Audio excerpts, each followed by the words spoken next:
अरे वो पल जब कोई नन्हा मुन्ना पहली बार अपने पैरों पर खड़ा होने की कोशिश करता है ना कमाल का। तो चलिए आज इसी प्यारे से सफर की बात करते हैं। डगमगाने से लेकर चलने तक का हर कदम आज हम सब समझेंगे। तो ये जो खड़ा होना है ना, ये बस एक जगह खड़े रहना नहीं है।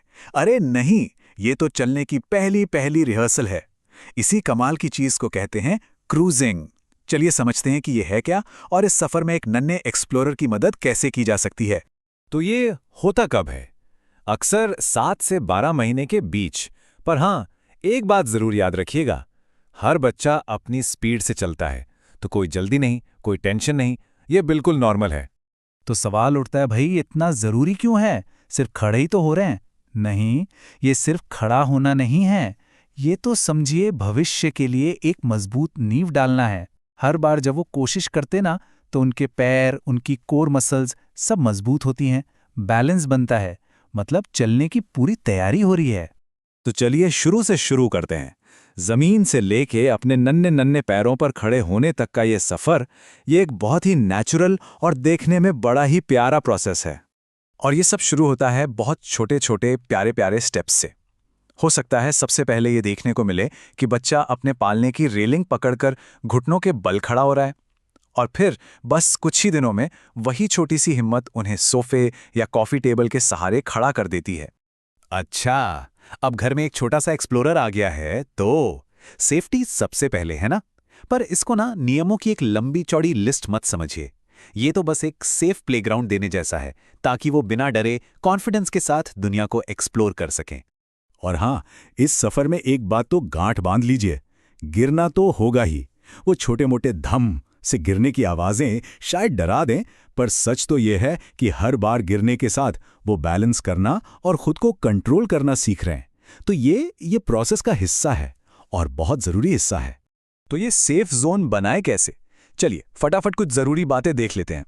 घर का जो भी भारी फर्नीचर है, जैसे कोई बुक शेल्फ या अलमारी, उसे दीवार से अच्छे से फिक्स कर दीजिए। ये पक्का कर लीजिए कि जिस सोफे या टेबल का सहारा वो ले रहे हैं वो मजबूत हो, हिले डुले नहीं। और हाँ, जमीन पर एक नरम कालीन या प्ले मैट तो होना ही चाहिए, ताकि हर धम एक सॉफ्ट लैंडिंग बन जाए। ठीक है, सेफ्टी चेक हो गई। अब आते हैं मजेदार पार्ट पर।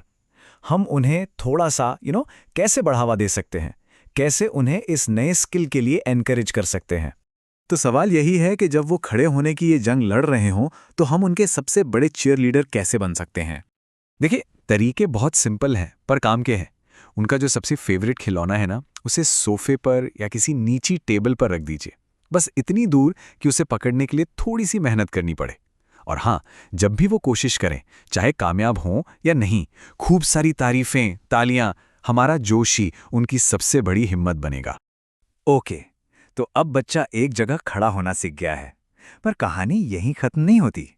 अब शुरू होता है असली खेल, मूवमेंट में मास्टरी हासिल करना। तो देखिए, एक जगह पर खड़े रहने में और क्रूजिंग में, यानी सहारा पकड़कर साइड साइड चलने में फर्क है। जब वो सिर्फ खड़े होते हैं तो उनकी ताकत और स्थिरता बढ़ती है, लेकिन जब वो क्रूजिंग शुरू करते हैं तो उसी ताकत का इस्तेमाल करके कोऑर्डिनेशन और कॉन्फिडेंस बनाना सीखते हैं चलने के लिए। ये बिल्कुल एक के बाद एक आने वाला नेचुरल स्टेप है। अच्छा, ऊपर चढ़ना तो आ गया, पर नीचे कैसे उतरें?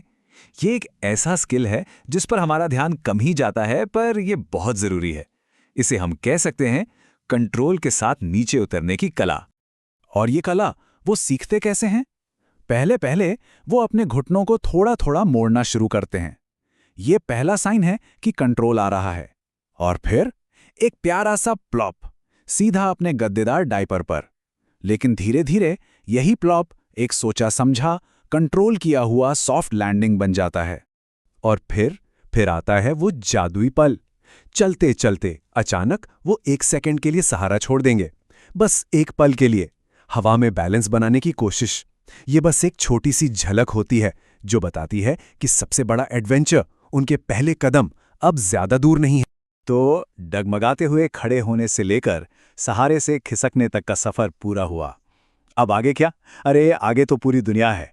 यही हिम्मत, यही बैलेंस और यही आत्मविश्वास उन्हें उनकी जिंदगी के सबसे बड़े पल की तरफ ले जा रहा है, उनके पहले आजाद कदम। और यकीन मानिए ये सफर देखने लायक होता है।